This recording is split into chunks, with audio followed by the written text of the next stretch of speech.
Do you ever think you've got too much time on your hands, Dan? Well, this is one of the great debates. Hello there, folks. I'm Dan Brown from Sort of Interesting. I've got a bit of a laugh in my voice. That must mean that I'm joined by someone. Who are you? I'm Welsh Tom, back again. Right, and last time, we recorded a relatively sensible topic about the Welsh language and living on the border of Wales and the differences or lack thereof. Yeah. Today we're going to relax a little bit with a nice light-hearted topic, and that is life after the end of the world as we know it. So, I know that I'm springing this topic on you a little bit, Mr. Welsh Tom here. Yeah. So, let's build the scenario here. For unknown reasons, society has collapsed. Right. There's a scarcity of resources. Yeah. So there's a general sort of bit of competition throughout all of humanity. You obviously haven't got phone signal or any services of that nature, so communication beyond anyone you can shout to is non-existent. Sounds like Wales. Yeah. What do you do? Well, first job be shelter, really. You'd have to find somewhere to live, and That's an interesting starting point, I suppose, because obviously we're going to do this as if this is real life, where right, okay. you've obviously got a family and more responsibilities than me, who's just a fool who's running around the countryside looking for food, I assume. Yeah. So, yeah, I suppose we should set that out first. So, my first thing would probably be to think, right, it's got to be all about food and supplies for the short term, at least, like dried goods and stuff. So, get into town, raid every supply place that I could possibly think of. But then, obviously, you're going to have to be in stiff competition with everybody else in the area. So I think I'd probably start looking to more obscure places pretty soon, in more rural areas that there might be a few abandoned houses at and that. Whereas, obviously, in your case, you've got more people to feed and more people to concern yourself with. So how do you progress in this apocalypse situation? Well, I think we're all going to die, to be honest. It's left to me. We'd probably want to find a shelter, like I said. We wouldn't want to travel too far, with the risk of dragging the family out for miles and miles and using energy, and to find nothing at the end of it. So we'd probably stay local. And once we're set up, we could all go our own ways, and we'd have a better chance of finding stuff than whereas you'd be on your own. Yeah. And we'd probably be more successful that way. So, yeah, for example, I mean, if you went out looking for food and you personally were unsuccessful, then perhaps your other half might be successful. So you've suddenly you've not only come up to the conclusion that where you went isn't a good place to go looking again, but you also have still ended the day with some supplies. Something, yeah. And you can then both maybe go there the next day or whatever. Whereas, obviously, yeah, I'm just going, hoping, like, I would say probably, because of obviously knowing all the local area and all the cycling and walking I've done around here and travelling around a lot of the local region on a boat as well, I would probably go to those sort of places first, like look out to the canals and know where like a load of boats would be moored. That would be, I hope, the last place that lots of people would think of going looking for supplies. Yeah, probably, and yet, I would know for a fact, right, we've got this place, that are miles from anywhere useful. I could obviously help myself to a boat and head downstream that would save energy, but it would also be just the basic principle of being like, there's hopefully going to be few people out there to compete with, and I can go, right, I've raided this boat, now on to the next one. Yeah. And I don't know, now here's a good question. Now, you obviously are far more used to driving than I am, who cannot drive. Well, maybe, yeah. But would you want to travel anywhere long distance, like by car, and risk potentially being stuck somewhere? Or would you feel confident that you could just hopefully get into another car, get it started somehow, and then get yourself back home? I don't know. I'd probably stay local, to be honest. You wouldn't want to travel too far, would you? Yeah. Best stay in a surrounding that you kind of know. Yeah, and if the car breaks down, you're pretty much finished, aren't you? If you've got no idea of mechanics, or obviously there's not many supplies about, there's nothing you could do, is there? Yeah, well, that would be my main concern, I think, is ending up being out somewhere. If I randomly managed to actually drive a car in a straight line down a road long enough to get anywhere, then I think my main concern would be, firstly, am I ever going to go back that way? And secondly, if it breaks down and I'm stuck somewhere that I'm not familiar with, then you don't know what that end of the world situation's like there, whether people are friendly, whether there's anyone about at all, or whether it's perhaps totally deserted because you're in a barren wasteland with no supplies. Yeah. And it's that idea of then having to get back on my feet and start walking to, well, again, potentially somewhere you haven't got an actual destination in mind and don't know where you're going. No. It's like, I'd feel pretty hungry pretty soon in that circumstance, I bet. Yeah, I love this sort of chat. I spend so much of my life thinking about this, and I have got a book half written and half formulated on this sort of end of the world scenario.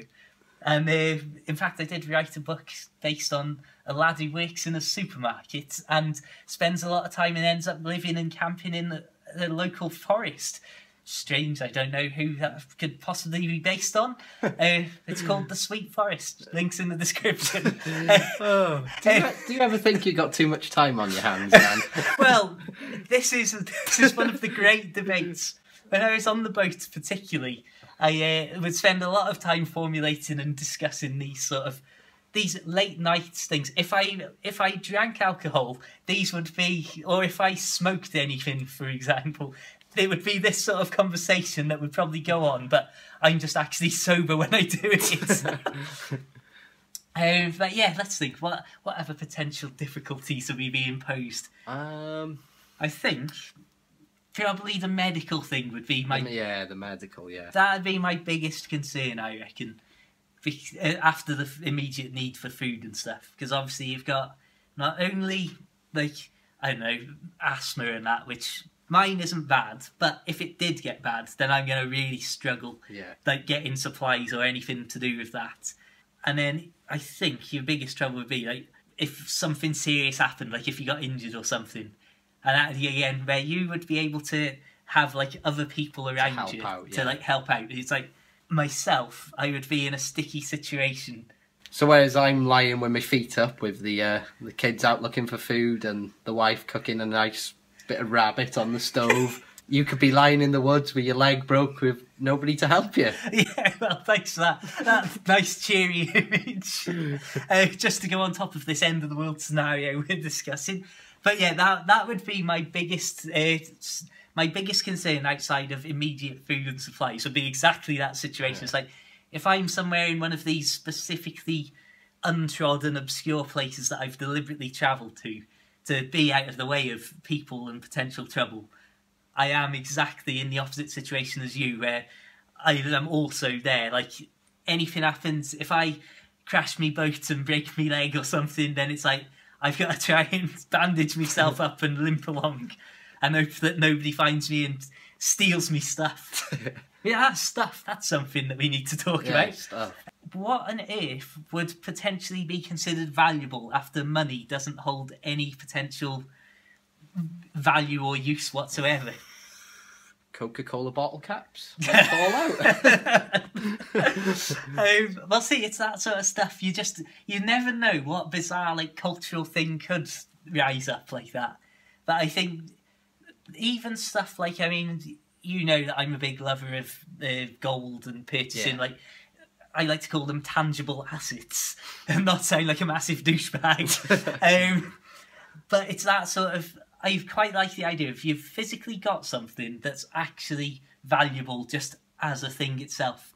Whereas, like, inflation and money and that can totally wipe out your savings and make it worthless. Weimar Republic, for any history fans out there.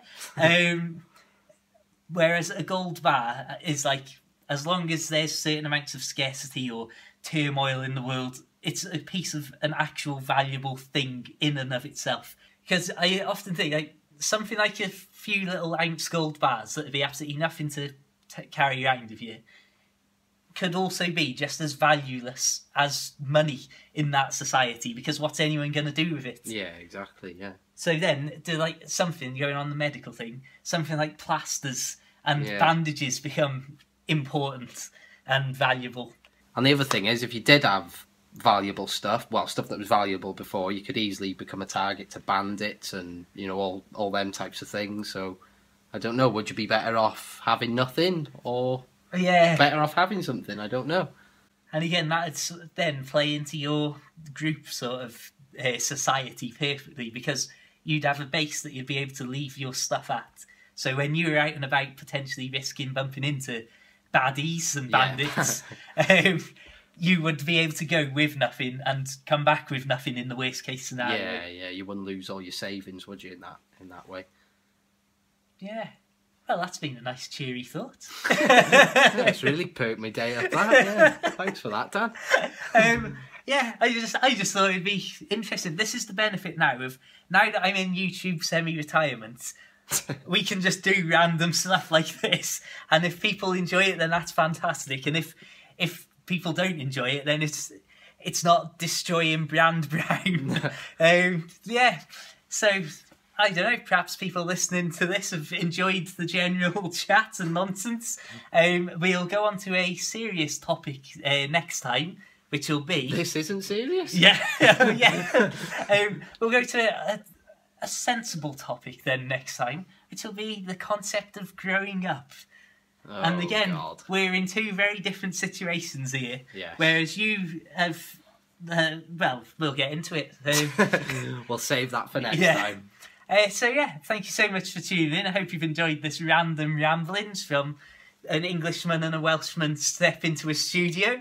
That may be this series title, I hate to inform you. Oh, God. But yeah, until the next time, my friends, check out the links in the description to find me doing nonsense all over the internet and find me little boat life books and all that sort of stuff if you're interested.